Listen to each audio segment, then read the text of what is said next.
बिस्मिल्लाहिर्रहमानिर्रहीम। अस्सलाम वालेकुम। मेरा नाम है मोहम्मद माजिद और आप देख रहे हैं मेरा यूट्यूब चैनल। मैं इस उम्मीद और इस यकीन के साथ कि आप बिल्कुल खैरियत से होंगे और मुझे भी अपनी दुआओं में याद रखिएगा।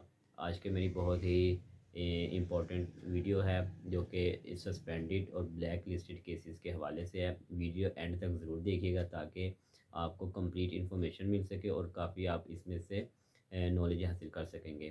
तो चलें चलते हैं अपने मेन टॉपिक की तरफ। ये जो एफबीआई ने आजकल सस्पेंडेड और ब्लैक लिस्टेड के हवाले से अपने सॉफ्टवेयर में अमेंडमेंट की है कि जो सेल्स टैक्स में रजिस्टर्ड हैं वो चाहे 2012 से सस्पेंडेड ब्लैक लिस्टेड हैं, चाहे 2015 से हैं, चाहे 2018 से हैं। उन्होंने अब अपने सॉफ्टवेयर में अमेंडमेंट ये की है कि आप यकम फ़ेब जो अब सेल्स टैक्स के रिटर्न का जो टाइम जा रहा है, क्योंकि फ़ेब की रिटर्न मार्च में होगी और मार्च की रिटर्न अप्रैल में होगी, आप जानते ही हैं। जो कि फ़ेब की रिटर्न अब जा रही हैं तो उन्होंने अपने सॉफ्टवेयर में वहाँ पर एक लॉग लगा दिया है। जो चाहे सस्पेंडेड है या ब्लैक लिस्टेड है, वो जब हम अपनी रिटर्न फ़ाइल करने लगते हैं अपने टैक्स पेयर की, तो वो उनके सॉफ्टवेयर में एक मैसेज शो कर देता है, suspended black listed tax payer can not create और सबमिट सेल टैक्स रिटर्न।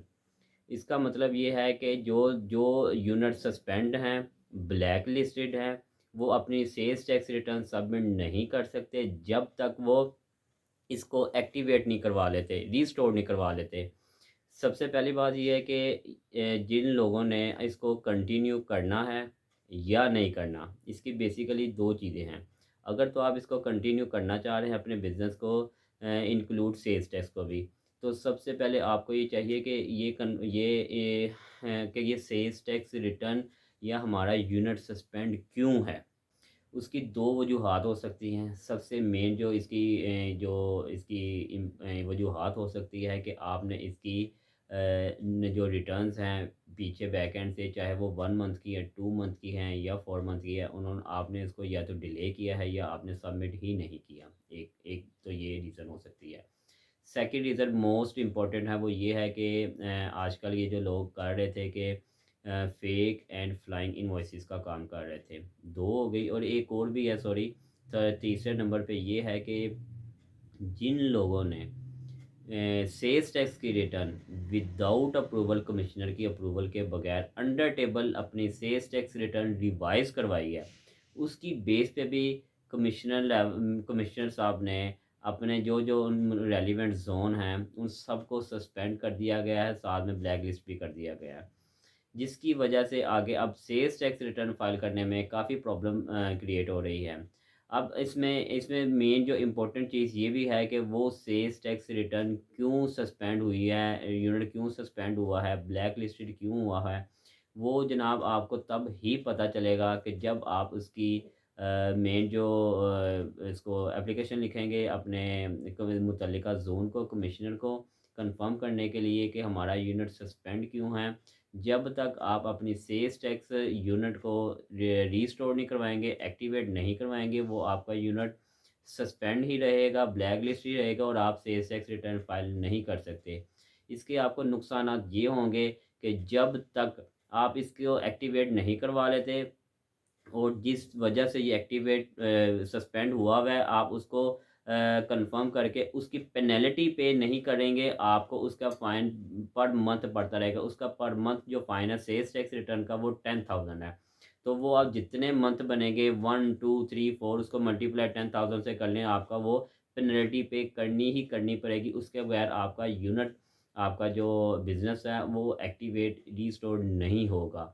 इससे दूसरे इसका एक और भी नुकसान आपको ये है कि आप आगे किसी भी डिपार्टमेंट में, किसी भी गवर्नमेंट डिपार्टमेंट में अगर आपकी कोई जो सर्विसेज हैं या कोई किसी किस्म की कोई आपका काम है, वो आप आगे कंटिन्यू नहीं कर पाएँगे जब तक आप इस अपने यूनिट को एक्टिव नहीं करवा लेते। ये वीडियो शेयर करने का मकसद ही यही है कि आप अपने यूनिट को, अपने बिज़नेस को अपने टैक्स कंसल्टेंट से कंफर्म करवाएं कि हमारा जो सेल्स टैक्स है वो एक्टिव है या नहीं है। उसकी रीज़न एक ये भी है कि टैक्स पेयर को नॉलेज ही नहीं है कि हमारा यूनिट सस्पेंड या ब्लैक लिस्टेड हुआ है। उसके बहुत से आपको प्रॉब्लम्स फेस करनी पड़ सकती हैं पेनल्टी के तौर पे। और अगर आप आगे कोई बिज़नेस स्टार्ट करने लगते हैं तो उसकी बेस पे जब तक आप अपना यूनिट को रीस्टोर नहीं करवाएँगे, आप आगे अपने बिज़नेस को कंटिन्यू भी नहीं कर पाएँगे।